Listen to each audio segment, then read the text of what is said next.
Hello viewers, இப்போ நீங்கள் பார்த்துட்டு இருக்கிறது சார் வந்து ஒரு சிக்னலில் நியூட்ரல் பண்ணிங்க சார். பிரேக்கில் கால் வச்சிங்க, வண்டி பின்னாடி போயிடக்கூடாது. ஸோ ஒரு டிராஃபிக்கில் பம்பு டு பம்பு டிராஃபிக்கில் எப்படி ஓட்டுறாரு அப்படிங்கிறத நீங்கள் பார்க்க போகிறீங்க. ஃபர்ஸ்ட் நாள் டிரைவிங். ஸோ இந்த முதல் நாள் டிரைவிங்லேயே வந்து பார்த்தீங்கன்னா டூவர்ஸ்ட் உங்களுக்கு வந்து நாவலூர் அந்த ரோட்லேருந்து கண்டிகை அந்த ரோட்லேருந்து ஃபுல்லாக கம்ப்ளீட்டாக சாரை தான் ஓட்ட வச்சு கூப்பிட்டு வந்துட்டுருக்கேன். ஸோ டிராஃபிக்கு, சிக்னல்ஸு, டோலு எல்லாமே கடந்து சார் வந்து ஓட்ட ஆரம்பிச்சிருக்காரு. அது ரொம்ப முக்கியம். ஸோ அதே மாதிரி வந்து பார்த்தீங்கன்னா சேஃப் அண்ட் செக்யூர்டாக எப்படி ட்ரைவ் பண்ணுறது அப்படிங்கிறதையும் சாருக்கு வந்து சொல்லி கொடுத்துட்ருக்கேன். ஈஸியாக ஓட்டுறாரு. எஸ், கண்ட்ரோல் கரெக்டாக வருது. செகண்ட் கியர் போடுங்க. நான் போட்டிங்கன்னா தான் அடுத்த லெவல் மூவ்மெண்ட் இருக்கும் உங்களுக்கு. போட்டுங்க, அவ்வளோதான். அப்படியே போகலாம், போங்க. அந்த கார் பின்னாடியே போங்க.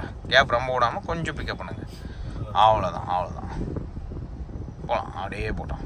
பிக்கப் பண்ணுங்கள். Right, super.